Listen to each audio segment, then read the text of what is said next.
आज मैं आपको वास्तुविद्या और वास्तुविद्या के रहस्य के बारे में बताने जा रही हूँ, ताकि आप वास्तु विषय को ठीक से समझ सकें। सुंदर, आकर्षक और भव्य मकान का स्वप्न प्राय हम सभी लोग देखते हैं। सभी व्यक्ति सपना देखते हैं उनका भवन बहुत आकर्षक हो, सुंदर हो, भव्य हो, लोग उनके घर को देखें और कहें कि ये लोग कितने अच्छे घर में रहते हैं। इस सपने को पूरा करने के लिए सभी व्यक्ति हजार कोशिशें करते हैं और बहुत से सफल भी होते हैं, किंतु भवन में वास्तु दोष होने के कारण खुशी उन्हें तब भी नहीं मिलती। प्राय देखने में आता है कि किसी ने मकान बनवाया या बना बनाया फ्लैट खरीदा, उसे सजने संवारने के लिए काफ़ी धन खर्च किया, फिर भी घर के सदस्यों को सुख शांति नहीं मिली। वास्तु शांति की सभी धार्मिक विधियां अपनाई, विद्वान पंडितों से कुल परंपरा के अनुसार धार्मिक क्रियाकलाप कराए, फिर भी नए मकान से सुख शांति की प्राप्ति नहीं हुई। घर में ना तो धन दौलत की बरकत होती है, ना ही कुटुंबियों में प्रेम भाव होता है। यदि घर में नित्य कोई ना कोई झगड़ा लगा रहता हो या कोई ना कोई सदस्य बीमार रहता हो, तो इस प्रकार की सभी समस्याओं के मूल में वास्तु संबंधी दोष छिपे रहते हैं। जिस मकान में हम रहते हैं वह हमारे लिए लाभप्रद सिद्ध होगा या नहीं, यह बात सर्वप्रथम जांचनी चाहिए। मकान या व्यावसायिक प्रतिष्ठान में कोई वास्तु दोष हो तो उन्हें दूर करने के लिए सभी आवश्यक उपाय करने चाहिए। यदि इन दोषों को दूर नहीं किया जाता तो उस मकान में सुख नहीं मिल सकता। यदि व्यावसायिक प्रतिष्ठान है, ऑफिस है या कोई दुकान है और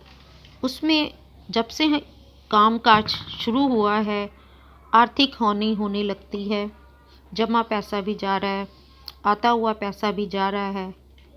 और पैसा कहीं फंसता जा रहा है, ऐसी चीज़ें होने लगती हैं, तो आप समझ जाइए कि वह स्थान दोषपूर्ण है। दोषपूर्ण मकान में या दुकान में या ऑफिस में रहने वालों का भाग्योदय कभी नहीं हो सकता। मकान पर ग्रहों और दिशाओं की प्रतिकूलता का भी अत्यधिक प्रभाव पड़ता है। कैसा भी भवन निर्माण हो, यदि वास्तु के नियम सिद्धांतों के आधार पर किया जाए तो किसी भी प्रकार का अमंगल होने का प्रश्न ही नहीं उठता। इसलिए भवन निर्माण से पूर्व किसी वास्तु विशेषज्ञ से विचार विमर्श कर लेना आवश्यक होता है, किंतु यह हर किसी के लिए संभव नहीं हो पाता कि वह वास्तु विशेषज्ञों को या आर्किटेक्ट कंसल्टेंट की भारी फीस को दे पाए। भवन निर्माण के लिए सभी दोषों को दूर करने के लिए तब भी जरूरी होता है कि वो अपनी सामर्थ्य अनुसार किसी वास्तु विशेषज्ञ को जरूर ढूंढें। वास्तु की जानकारी जो सही रूप में रखते हों जरूर ढूंढें और उनसे ये उपाय करवाएं और जानकारी लें कि दोष कहाँ है। ये सर्वप्रथम उस वास्तु दोष वाली दुकान, ऑफिस या भवन या फ्लैट के स्वामी की सबसे पहली ड्यूटी बनती है कि वास्तु के बारे में वो जाने, कौन सा दोष है जाने, कारण जाने और अपनी सामर्थ्य अनुसार उपाय करवाए। भवन निर्माण में दिशाओं का महत्व भी बहुत होता है। गृह प्रवेश की दिशा पर ग्रहों का प्रभाव भी बहुत होता है। वास्तु के अनुसार भवन निर्माण न करने के दुष्परिणाम तथा वास्तु दोषों के प्रभाव को कम करने के उपाय भी वास्तु विशेषज्ञ ही आपको बता सकते हैं, जिन्हें आप सभी कारणों का, समस्याओं का, कारणों का, उपायों का अनुभव होता है। साथ ही साथ मकान, दुकान, फ्लैट में विभिन्न कक्षों की, जैसे कि स्टडी रूम, जैसे कि ग्राहक का आने का रूम अलग होता है, ग्राहक का किसी दुकान की चीज़ को या ऑफिस के किसी कागज़ को पढ़ने के लिए एक अलग रूम होता है, चीज़ को देखने का अलग रूम होता है, ट्रायल रूम अलग होता है, काउंसलिंग रूम अलग होता है, काउंटर रूम अलग होता है, रिसेप्शन रूम अलग होता है, फिर मेन जो ओनर, स्वामी और बॉस जहाँ बैठते हैं वो होता है। तो इन सब की स्थिति क्या है, कौन सी दिशा है, बैठने का ढंग कहाँ पे है, ग्राहक के आने का ढंग, मीटिंग करने जो पार्टी आ रही है उसका बैठने का ढंग कहाँ है, जब वो लोग बात करते हैं उनका फेस स्वामी की तरफ होना चाहिए, बॉस की तरफ होना चाहिए, दरवाजे की तरफ होना चाहिए, या फिर स्वामी, बॉस या मालिक का सिर किस दिशा में होना चाहिए, वो किस दिशा में खड़े होके आने वाले ग्राहकों को या अपने जो भी क्लाइंट हैं किस तरफ मुंह करके उनसे बात करे, और वो सब किस तरीके से फर्नीचर लगाए, बैठने के सोफ़े, चेयर्स, टेबल या जो भी सजावटी चीज़ें हैं किन दिशाओं पे स्थापित करे कि हर दिशा अपना शुभ फल, शुभ ऊर्जा उस स्थान के स्वामी को दे, जिससे कि वो अच्छे से अच्छे तरीके से अपने लोगों, अपने आने वाले मिलने वाले ग्राहकों को, क्लाइंटों को अपने बारे में, अपने प्रोडक्ट के बारे में समझाए, अपने काम के बारे में समझाए, जिससे कि सामने वाला भी उसकी बात को सकारात्मक रूप से समझे और अच्छे से संबंध स्थापित होने पर मानसिक और फाइनेंशियल तभी जाके एक व्यापारी, ऑफिस वाला, दुकान वाला या भवन का मालिक उस भवन, अपने उस स्थान से लाभ ज़्यादा से ज़्यादा पा सकता है। इसलिए वास्तु दोषों को दूर करने के लिए एक योग्य वास्तु विशेषज्ञ का आपको ज़रूर साथ होना चाहिए। यदि बनाए मकान, व्यावसायिक प्रस्थान में वास्तु दोषों उन्हें दूर करने के लिए तोड़-फोड़ करने में ज़्यादा धन खराब ना हो, ज़्यादा समय खराब ना हो, ये भी वास्तु विशेषज्ञों को ध्यान रखना पड़ता है। जबकि वास्तु के ज्ञान के बिना जो भी आएगा, तो कई बार मैंने जीवन में ऐसा देखा है कि ठीक करते करते पता चलता है कि एक कमरा भी ठीक तरीके से नहीं बचा, सारा घर टूट गया। क्यों? क्योंकि करो जो वास्तु ठीक कर रहा है उसे स्वयं ही कुछ पता ही नहीं है उस बारे में, उसके पास अनुभव ही नहीं है काम करने का। और जब बहुत सख्ती से बात की जाती है, जैसे मैं अपने जीवन में हज़ारों ऐसी जगह पहुंची जहां कि 10 लोग आके वास्तु विशेषज्ञ या तांत्रिक या ज्योतिषी काम कर गए, और जब मैं वहाँ पहुंचती तो वो कहते हैं हम तो 25 साल से ऐसे करवाते आ रहे हैं वो, और अब देखो हमारी हालत क्या है। तो पता चलता है कि उनका घर 50 बार तोड़ तोड़ के बनाया गया, 50 बार मतलब उन्होंने तोड़ा बनाया, लेकिन रिजल्ट्स मिले नहीं। तब भी जैसे तैसे वो फिर तुड़वाते हैं, फिर तब जाके पता चलता है कि क्या तुमने उनके सर्टिफिकेट चेक किए, क्या उनका एक्सपीरियंस अनुभव आपने चेक किया, क्या आपने जाना कि आप इस विषय की एज ए प्रैक्टिस प्रोफेशनली कितने साल से कर रहे हैं, इसका कोई आपके पास प्रमाण है कि इस विद्या क्या आपने कोई पढ़ाई की है, डिग्री ली है। तो ऐसा प्रश्न जब मैंने लोगों से किए हैं तो वो चुप हो जाते हैं। यानी कि जो परेशान है, जो भूस्वामी है, फ्लैट का स्वामी है, दुकान का स्वामी है, ऑफिस का स्वामी है, वो तो परेशान है, पर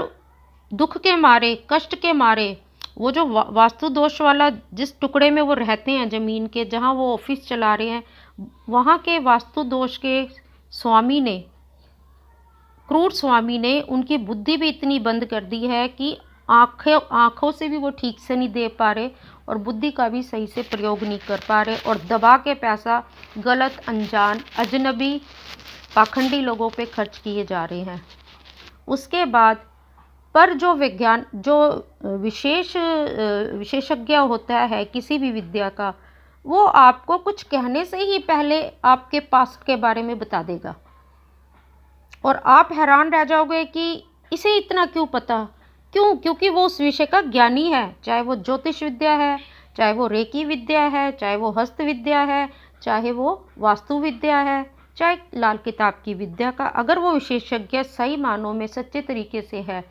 पढ़ने लिखने के बाद,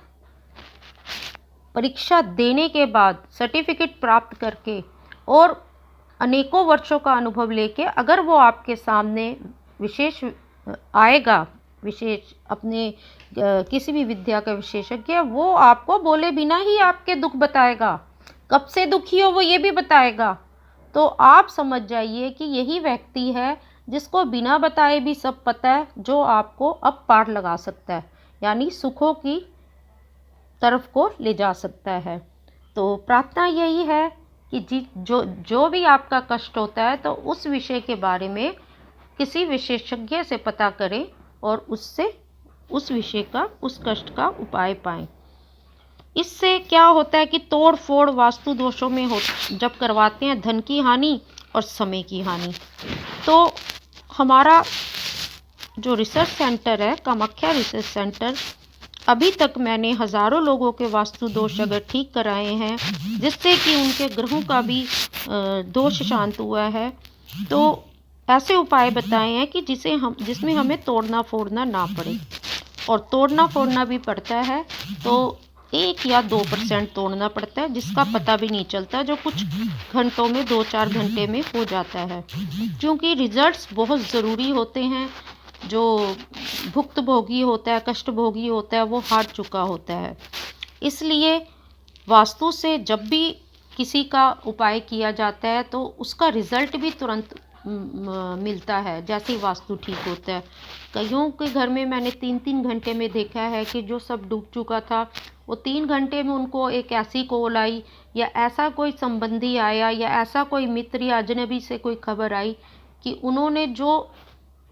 30 साल से खो चुके थे, वो 3 घंटे में उनका काम बना। तो इसलिए वास्तु दोषों को भी आप अनदेखा ना करें। वास्तु दोष कैसे व्यक्ति के जीवन ग्रहों को प्रभावित करते हैं और कैसे उन पे वास्तु दोष उत्पन्न होने पर अनेकों प्रकार की आपदाएं, कष्ट आते हैं, ये भी ज़रूर वास्तु दोष से ही शांति मिलती है। वास्तु दोष के उपाय द्वारा ही शांति मिलती है। वास्तु के अपना सिद्धांत है, अपना विज्ञान है, अपना ज्ञान है। घर में शीशा कहाँ लगाना है, पर्दा कहाँ लगाना है, किस जगह की हवा को, किस दिशा की हवा को घर में नहीं आने देना है, दरवाज़ा किस तरफ घर का होना चाहिए, मेन दरवाज़ा या कमरों का दरवाज़ा, सीढ़ियाँ गिनती में कितनी होनी चाहिए, घर में सीढ़ियाँ किस दिशा में खुलनी चाहिए, किस दिशा में बंद होनी चाहिए, या फिर अपने घर से जब आप बाहर निकलते हैं किस दिशा में मुंह होना चाहिए, घर में अंदर आते हैं किस दिशा में होना चाहिए, घर में WC कहाँ होनी चाहिए बाथरूम में, घर में पानी की सिंक कहाँ होनी चाहिए रसोई में, घर में घर का जो मालिक है उसका बिस्तरा, उसका बेड किस दिशा में और किस कमरे में होना चाहिए, और उसका सिरहाना किस दिशा में रहना चाहिए, ताकि वो घर में भी सुखमय रहे, आराम से नींद ले सके, आराम कर सके, और मानसिक शांति के रहते हुए वो अपने व्यावसायिक, सामाजिक, व्यवहारिक जीवन में भी शांति सौहार्द का व्यवहार समाज में फैला सके। तो इससे भी बहुत ज़्यादा मदद मिलती है वास्तु विद्या में। तो मेरा यही सुझाव है कि आप ग्रहों के साथ साथ अपने रहने के स्थान, ऑफिस के स्थान, वास्तु विद्या का भी ज्ञान प्राप्त करें। और अगर किसी प्रकार का वास्तु से संबंधित कष्ट है, जो कि अनेकों पूजाओं के बाद भी शांत नहीं हो रहा कष्ट, तो वो फिर वास्तु दोषी है। तो वास्तु दोष का उपाय आप जरूर कराएं, पर उससे पहले आप मेरा ये ऑडियो जरूर सुने और वास्तु विद्या और वास्तु के रहस्यों के बारे में जानें। और अगर और अधिक जानकारी चाहते हैं या कोई समस्या है वास्तु से जुड़ी या ज्योतिष से जुड़ी, तो मुझे जल्द से जल्द संपर्क कर सकते हैं।